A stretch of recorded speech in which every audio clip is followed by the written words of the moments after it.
오늘 지금 18절은 땅아 내 피를 가리지 말라. 나의 부르짖음이 쉴 자리를 잡지 못하게 하라. 이것은 뭐냐면 의인의 피를 흘리게 되면 그 의인의 피는 땅에서 호설하게 됩니다. 그런 것처럼 가인과 아벨의 그 예처럼 의인인 아벨을 가인이 죽였잖아요. 그래서 그 피가 땅이 그 피를 받고 나서 그 피가 땅에서부터 호소합니다. 하나님께 의인의 피를 흘린 것에 대해서 하나님 갚아주십시오. 그런 이치예요. 땅아 내 피를 가리지 말고 내 피가 외치는 소리, 이제 곧 죽음을 예견하고 있다라고 하는 이 욥의 자세를 볼 수 있습니다.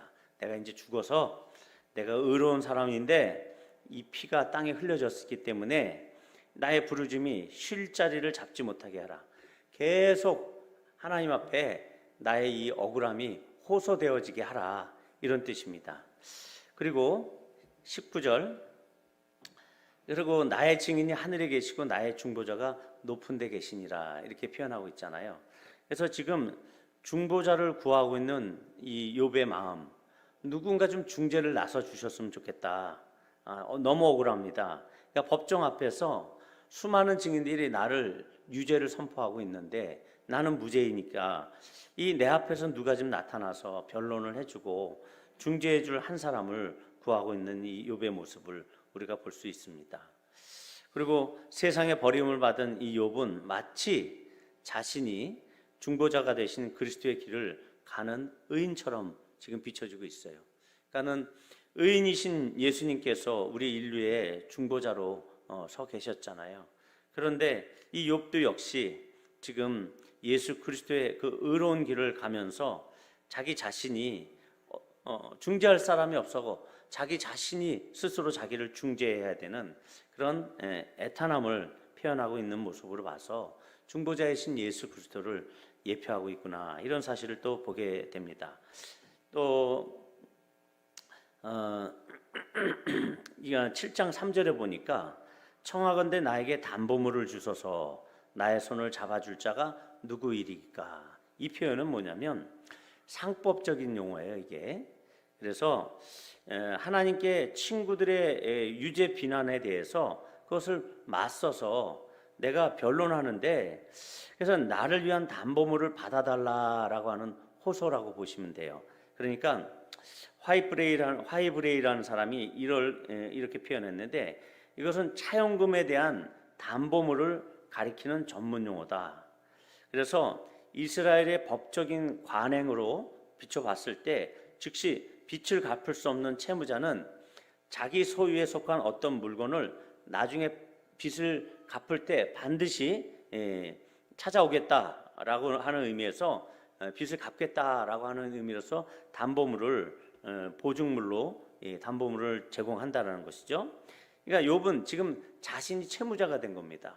채무자가 돼서 자신의 순전함을 보증할 만한 이 담보물을 제출해야 되는 거죠. 나는 무죄예요.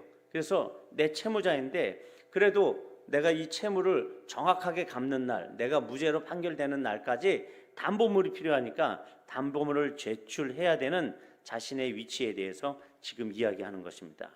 만약 하나님이 그것을 받지 않으시면 나는 지금 패소를 합니다, 이런 의미예요. 그래서 나에게 담보물을 주소서. 하나님 당신이 나의 담보물 아닙니까? 나의 손을 잡아줄 자가 누구입니까? 이렇게 표현하는 것이죠. 그리고 계속 손이 정결한 자라고 하면 이렇게 하나님으로부터 힘을 얻을 것이다, 계속해서. 그래서 이렇게 욥은 그래도 전적으로 하나님의 주권과 섭리를 인정하는 그러한 모습으로 우리에게 비춰지고 있습니다. 자, 이건 서론이고요. 본론으로 들어가서 기대되시죠? 욥의 실수를 좀 제가 좀 까야 되겠습니다. 그러니까 욥은요, 두 가지 실수를 오늘 볼 수가 있어요. 먼저는 욥은 20절에 보면 내 눈 이렇게 표현하고 있고, 또 7장 2절에 보면 내 눈, 이 두 눈이 비교가 되어지고 있어요. 그러니까 이 본문을 매일 성경 기자가 이렇게 쫙 맞춰 준 게 우리가 이 내 눈이라고 하는 것을 발견할 수 있도록 해준 것이 아닌가, 이런 하나님의 섭리가 있지 않은가 생각이 됩니다. 20절에서 내 눈은 하나님을 향하여 눈물을 흘리니, 욥의 눈은 지금 하나님을 향해 있습니다. 그런데 또 한 눈은 7장 2절의 눈은 내 눈이 그들의 충동함을, 그들이 나를 충동시키고 나를 화나게 하고 나를 정말 갈등을 겪게 하고 이런 그 충동함을 항상 보는도다. 욥은 이 두 가지 눈을 보고 있어요. 지금 두 가지 눈으로. 하나의 눈은 하나님을 향해 있고 하나의 눈은 나의 대적들의 충동함, 나를 건드리고 있는 그 언행과 그 태도에 대해서 지금 관찰하고 보고 있다. 이렇게 지금 지적하고 있는 것입니다.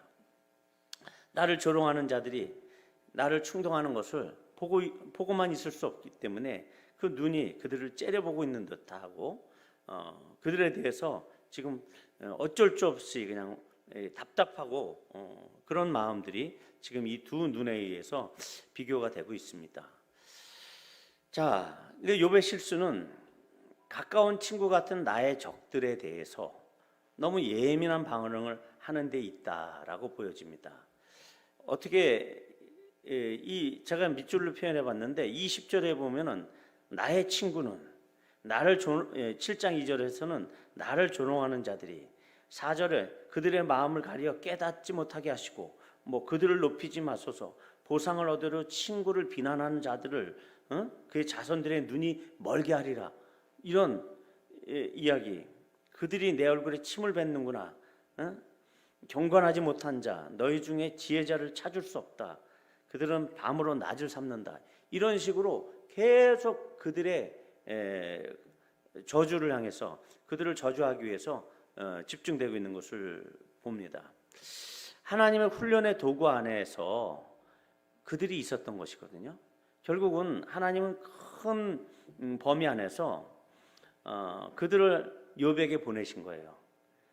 그러니까는 이 친구들의 가시 찌르는 것처럼 그런 행동들에 대해서도 하나님을 찬송해야 하는 넓은 시각을 가졌어야 하는 것이죠.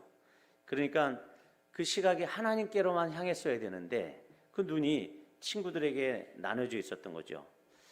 너희들이 아무리 나를 갖고 놀려고 해도 나는 하나님을 찬송하리라. 나는 오직 하나님 한 분만을 바라보고 당신만을 앙모합니다. 이런 고백이 그들 앞에서 일어났어야 된다라는 것이죠. 물론 그런 고백도 있었죠. 하지만 전적으로 욥의 관심사는 하나님께만 더 가 있어야 되지 않았을까. 이것이 욥의 실수가 아닌가 생각을 해봅니다. 두 번째 실수는 오늘 보면은 이 죽음의 언어가 너무 많이 사용되고 있습니다. 아까 18절 처음에도 땅아 내 피를 가리지 말라. 이것은 죽을 것을 예견하고 있습니다. 이미 너무 고통스럽고 곧 죽을 거라고 하는 그런 자기 안에서 죽음의 임박에 대한 의식이 그를 사로잡기 시작한 것이죠. 22절에도 돌아오지 못할 길이다. 날이 다 했다. 7장 1절에도 무덤, 그 다음에 13절에 스올, 그 다음에 흑암, 또 무덤 14절, 이렇게 계속적으로 16절에는 흑속, 그리고 희망이 스올의 문으로 내려갈 뿐이라. 스올은 죽은 자들이 가는 히브리인들의 사고 안에 있는 그 처소이거든요. 그러니까는 죽음에 대해서 지금 절망적으로 이제 죽음을 향해서 가고 있구나라는 절망의 상태를 얘기하고 있죠. 절망을 소망으로 돌려야 하는 것이죠. 믿는 사람이다라고 하면 죽음이 아니라 다시 살아나고 부흥할 것이다라는 생각을 계속적으로 가져야 되는 것이 우리 믿는 사람들의 태도입니다. 사탄의 일을 멸하는 방법은 감사하는 일에 있다 제가 말씀드렸잖아요. 사탄이 우리의 삶에 있어서 우리를 밀가부르듯이 하고 우리를 동일한 고난 가운데 계속적으로 밀어넣을 때 우리가 사탄의 그 일들을 멸하는 방법은 감사하는 것입니다. 있는 것으로 감사하고 주신 상황들 가운데서 전심으로 감사하고 주님을 찬양하기 시작할 때 여호사밧 왕이 그 아라비아의 연합군들이랑 싸울 때도 하나님 앞에서 먼저 찬송하는 자들을 보내요. 그래서 승리하게 되는 그런 일들이 있거든요. 그래서 사탄의 일을 멸하는 방법은 감사하는 것에 있다. 근데 지금 이 욥의 입술에는 죽음의 언어들만 있습니다. 감사하는 말이 많이 사라졌어요. 이것이 두 번째 욥의 실수가 아닌가 생각이 됩니다. 결국 하나님이 원하시는 단계, 욥이 넘어서야 할 단계, 그것을 하나님은 욥에게 제시하는 것이다라고 볼 수 있습니다. 정직하고 불의가 없는 그 욥. 그래서 이 불의한 것에 대해서는 참지 못하는 이 욥은 지금 자기 친구들의 부당한 어떤 논지에 대해서 대응하고 표현하는 그런 삶의 모습으로 지금 비춰지고 있죠. 늘 하나님께 호소하고 하나님 향해 더 깊은 갈구를 드러내기를 하나님은 그런데 원하신다라는 것을 우리가 좀 헤아려 봐야 된단 말이죠. 그런 면에 있어서는 어떻게 보면 다윗이 더 훌륭한 사람이 아니었나 이런 생각을 하게 됩니다. 다윗은 시편에서 계속 그의 대적들에 대해서 하나님 저들을 죽여주십시오. 저 대적들을 향해서 쓴소리를 하는데 사람들을 향해서 하지 않아요. 사람들을 바라보면서 그 대상들은 여전히 존재하지만 하나님을 향해서 계속 그 쓴소리를 뱉어내거든요. 상한 마음, 그것을 그대로 하나님께 지금 호소하고 있는 것입니다. 이것이 상한 마음의 제사라고 하거든요. 있는 마음 그대로, 상한 마음 그대로, 쓴뿌리 그대로, 상처난 그 마음 그대로 하나님께 토로하는 거예요. 이렇게 됐을 때 상황이 바뀌어진다라는 것이고, 이것이 진실한 하나님을 믿는 자녀들의 태도이다라는 것이죠. 쓴 마음 그대로 하나님을 향하는 태도입니다. 물론 이 친구들이면서도 이 욥의 대적들인 이 사람들이 그에게 가까이 지금 밀착되어져 있었거든요. 저 멀리 있는 게 아니었어요. 그의 집안에 지금 같이 와서 있는 그런 상황이에요. 이렇게 밀착되어진 환경, 그러니까 우리의 가정을 예를 들 수 있죠. 가정 안에서도 우리의 원수가 있을 수 있잖아요. 충분히 많이 다방면으로 있을 수 있습니다. 제가 많은 부부들을 봅니다. 그렇게 밀착되어진 환경에서 하나님 앞에서 토로할 기회가 잘 주어지질 않을 겁니다. 그래도 이 이야기, 욥 이야기의 전반에 더욱 하나님을 향한 확실한 태도, 그것이 필요한다. 그것을 이제 요구하는 것이에요. 그것은 뭐냐면 상한 마음의 제사를 그들을 향한 원망보다 더 깊게 하나님께 드려야 되는 것이 아니었나 이런 생각을 해봅니다. 근데 욥은 이 상한 마음의 제사를 더 깊게 드리지 못하지 않았나, 이것이 욥의 실수라고 볼 수 있습니다. 하나님께서 당신의 신실한 자녀들을 다루어 가시는 그 방법 중에는 상당히 이중적인 목적으로 동시에 이루어 가시는 경우가 많습니다. 물론 여러 가지 다중적인 목적으로 하나님께서 우리에게 삶을 다뤄 가실 경우도 있지만, 우리 대부분은 그렇게 다중적인 것까지는 파악할 수 있는 지혜가 있지 못합니다. 하나님의 지혜만이 그렇게 다중적으로 우리의 삶에 이렇게 목적을 가지고 접근하시는 거죠. 그런데 우리가 발견할 수 있는 이중적인 관점, 지금 오늘 욥기를 통해서 하나님의 관심은 처음부터 끝까지 욥에게 있습니다. 다른 어떤 존재에게 있지 않았어요. 당신이 인정하시고 당신이 자랑할 만한 여호와를 경외하고 당대의 의인이었던 이 욥에 대한 관심, 그 한 가지밖에 없었습니다. 이 욥 한 사람에 대한 관심이 이 욥기서의 가장 핵심이라고 할 수 있을 것이죠. 하지만 이렇게 당대의 온전하게 하나님을 경외하는 사람이 없을 정도로의 이 욥의 경건함을 이렇게 자랑하셨던 그 하나님이 욥기의 표면적 목적으로만 그것을 제시하는 것이고, 또 한 가지 이중적인 목적은 오늘 우리가 보는 것처럼 욥의 태도 가운데에서 그가 의롭기 때문에, 그가 의인이었기 때문에 더욱 하나님을 묵상하기보다는 자신의 의로, 그 의로움을 가진 자로서 다른 어떤 범죄 행위나 다른 사람의 불손한 태도나 내 입맛에 안 맞는 사람의 성향에 대해서 불편해하는 그런 태도조차 하나님을 향한 경외감으로 돌려라 라는 것이죠. 환경적인 이유, 사람들에 대한 이유, 이 모든 것들에 대해서 네가 나를 참으로 경외하면 네 가족이 그렇게 아프거나 네 가족이 너를 가시를 찌르거나 아니면 내 주변에 내가 사랑하는 사람이 정말 억울한 일을 당하거나 이러한 일이 있을 때 그 상황들을 바라볼 것이 아니라 나를 향한 경외감으로 네가 더 깊이 들어와야 될 것이 아니냐, 이 요구를 하는 것이란 거죠. 생활의 이 모든 부조화를 하나님을 향한 상한 심령의 제사로 바꾸라는 것이죠. 하나님, 내가 사랑하는 저 사람이 이렇게 되는데 하나님 어떡합니까? 이 상한 심령의 제사를 더 깊이 나의 심령 안에서 하나님과 만나는 그러한 제사, 그러한 삶의 상태를 추구해야 된다라는 것을 오늘 제시하고 있는 것입니다. 하나님, 지금 욥이 어떤 환경이나 다른 이들에 대한 원망을 향하지 않는 것, 즉 모든 것에 있어서 그 원인자는 하나님임을 절실히 깨닫고 더욱 하나님의 깊은 임재를 구해야 한다라는 것을 오늘 가르치고 계시는 것이다 라고 볼 수 있습니다. 우리도 이 욥의 결론처럼 귀로만 듣던 하나님이 아니라 이제는 눈으로 보는 하나님으로 속히 이 욥의 교훈을 내 몸과 마음에 그대로 동일시하는 것이 필요하겠다라는 생각이 듭니다. 그러니까 욥의 이 고난이나 이 모든 상황들이 그냥 기왓장으로 자기 몸을 긁고 정말 대적들이 나를 공격하는 그 상황이 욥의 그 상황이 내 상황인 것처럼 동일시하게 될 때 우리 안에 이 욥의 교훈이 그대로 살아나지 않을까, 이런 생각을 한다는 거죠. 그 고난 가운데에서도 하나님과 완전한 연합을 할 수 있도록 하나님께서 연습의 시간으로 우리에게 이 욥의 묵상을 하게 하시는 것이 아닌가 생각이 된다는 것입니다. 우리 인생에 작고 큰 모든 고난의 문제들이 있잖아요. 어제도 제가 새벽기도 시간에 말씀을 드렸는데, 제 개인적인 그 고난의 문제, 고객의 컴플레인 문제인데, 그게 한 4, 5년 동안 계속 이어지고 있는 문제인데, 이런 작고 큰 문제들이 있단 말이죠. 그 가운데에서도 우리가 이 욥을 묵상하면서 그 고난의 문제를 가지고 하나님과 완전한 연합을 할 수 있기를 하나님이 원하시지 않나.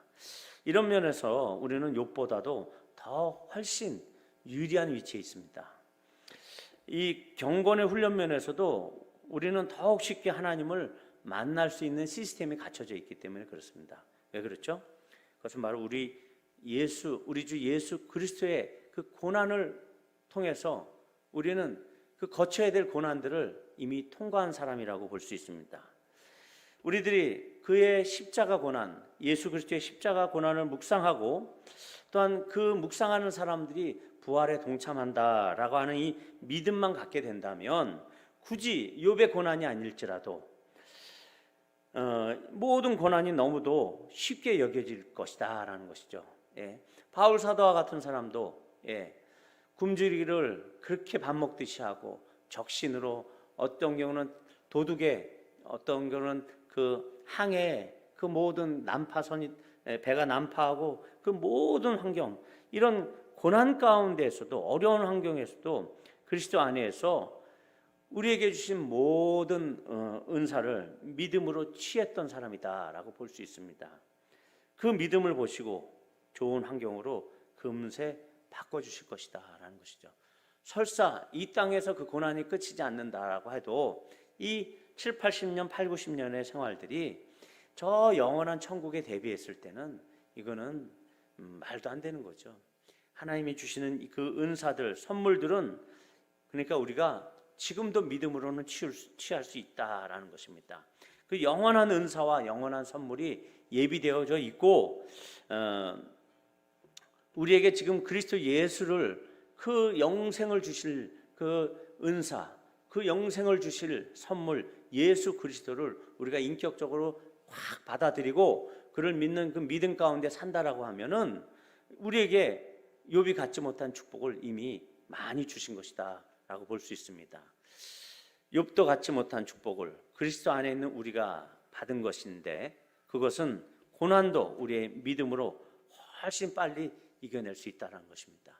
욥보다도, 욥이 당한 그 고통이 아닐지라도, 그리스도께서 당한 그 고통이 아닐지라도 그 고난의 십자가를 우리 마음에 새기고 그리스도와 언제나 연합하고 있다라고 하면, 설사 우리에게 고난이 온다라고 할지라도 우리를 성장시키기 위한 고난입니다.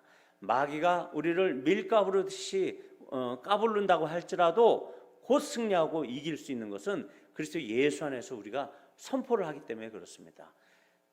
큰 산은 무엇이냐? 네가 스룹바벨 앞에서 평지가 될지어다. 사단아, 네가 무엇이냐? 예수 그리스도께서 네 머리를 밟으신 그 예수 그리스도께서 이미 승리하셨기 때문에 너희는 나의 삶에 침범할 수 없다. 그리고 내 생명을 해할 수 없다. 욥의 생명을 해할 수 없었잖아요. 욥이 그렇게 고난을 했어도 욥의 생명조차는 건들 수도 없었습니다. 그런 것처럼 사탄의 아무리 집요한 그 괴혈과 계략과 공격이 있다고 할지라도 우리의 믿음의 선포 하나로 그 세력들이 물러가게 될 것이다 라는 것은 사실입니다. 이 사실을 믿고 그들을 도리어 압박하고 공격할 수 있는 그 힘이 우리에게 있는 것이에요. 그러니까 우리의 주변의 환경, 저는 가끔 기도할 때 동서남북을 향해서 외칩니다. 내가 동서남북에 나의 재정에, 우리가 재정이 끊기면 어떻게 돼요? 제대로 의학 공부하던 거 끊어져요. 그냥 공부 안 하고 다시 돌아와야 돼요. 인생이 다시 리셋되는 거예요. 아무 소망이 없게 됩니다. 그런데 그때마다 두려움이 올 때마다 사방을 향해서 내가 어둠의 영들에게 명한다. 주 예수 그리스도의 이름으로 명하느니 내 재정을 맡고 있는 영들은 떠나가라. 이렇게 고백을 하거든요. 예. 믿는 거죠. 뭐 떠나갔는지 안 떠나갔는지 뭐 내가 보이진 않죠. 하지만 그냥 외쳐대는 겁니다. 선포하는 겁니다. 왜? 그리스도께서 그 권세를 우리에게 주셨어요. 그래서 모든 상황들에 대해서 믿음으로 외치십시오. 그렇죠? 예. 효준 형제도 외치십시오. 어머니께서 다시 정상적인 언어 생활 하시고 완전하진 않더라도 사도와 바울에게도 가시를 남겨두셨던 것처럼 완전하진 않더라도 우리의 바라고 소원하는 것들을 하나님께서 이루어주실 충분한 능력이 있다고 믿으시고 선포하고 계속 사단의 세력들을 찔러대시다 보면 언젠가는 하나님께서 우리에게 더 좋은 위치, 더 행복한 자리로 우리를 불러내실 것이다, 이런 생각이 드는 것이죠. 그런데 우리들 안에 이 믿음이 없어서 생고생하시는 분들이 많습니다. 우리에게도 약간의 나태함이 있을 수 있죠. 약간의 육신을 쪼들려고 하는 그러한 성향들이 있습니다. 그럴지라도 하나님께서 우리의 작은 믿음을 보시고 복을 허락하시는 분입니다. 그러니까 예를 들어서 제가 오늘도 어디 신방을 했는데 그분들이 사업장을 했는데 좀 하나님이 이 믿음을, 당신들의 믿음을 볼 만한 거리를 좀 만들어 봐라. 그러니까 시간과 장소를 정해서 기도를 하든지 아니면 시간과 장소를 정해서 매일 말씀 묵상을 하든지 아니면 단돈 1,000원이 되더라도 하나님 앞에 좀 구별해서 뭔가를 좀 한번 드려봐라. 믿음의 행위가 있을 때 하나님께서 하늘에 사닥다리를 내려주시고 사닥다리를 내 사업의 영역에 딱 꽂아주셔서 날마다 천사들이 왕래하는 그러한 축복을 받을 거 아니냐, 이런 얘기를 했거든요. 그러니까는 이러한 하나님이 믿음을 보시고 복을 허락하시는 분이신데 이 복들이 더욱 영구하고 온전하게 되기 위해서는 우리가 먼저 그리스도 예수 안에 있는 그 진실한 믿음이 있어야 됩니다. 그러면서 성령의 열매 또한 우리가 맺어야 되는 것이죠. 예를 들어서 우리가 온유하지도 못하고 막 거칠어요. 그리고 절제하지도 못하는데 하나님께서 어떻게 각양 좋은 은사와 선물을 주실 수 있겠습니까? 그렇죠? 우리 성품도 다듬어야 되고 하나님에게 믿음을 보여야 돼요. 예. 넉넉한 하나님 앞에 믿음대로 하나님께서 주시는 겁니다. 환경과 사람들에게 여전히 민감하게 반응하는 성품을 가진 이 욥에게, 그런 사람들에게 어찌 더 좋은 선물을 주실 수 있겠습니까? 더 빨리 주실 수 있겠느냐, 이런 얘기가 되죠. 우리 모두 신앙이 있다고 하는 것 때문에 착각해서는 안 됩니다. 삶의 다양한 현장에서는요, 그때 순간 속에서 너무나도 우리가 종교적인 프레임으로 그 환경들을 씌워버리는 경우가 있어요.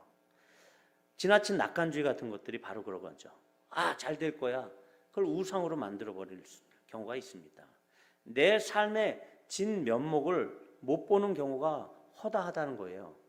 내 삶의 진 면목이 없이 내 인품의 진 면목을 보지 못하고 종교적인 프레임으로 대충 넘어가려고 하는 성향들이 있다라는 것이죠. 내가 종교적인 사람이라는 것 때문에 하나님 안에서 안정감을 갖고 있다. 그런 생각들을 교묘하게 하나님을 믿는다라고 하는 착각 가운데서 만들어내는 것이 바로 종교의 영들, 사탄의 영들이 만들어내는 그런 이율 배반의 삶을 살게 하는 그 죄악들의 형태입니다. 마귀에게 넘어가는 것입니다.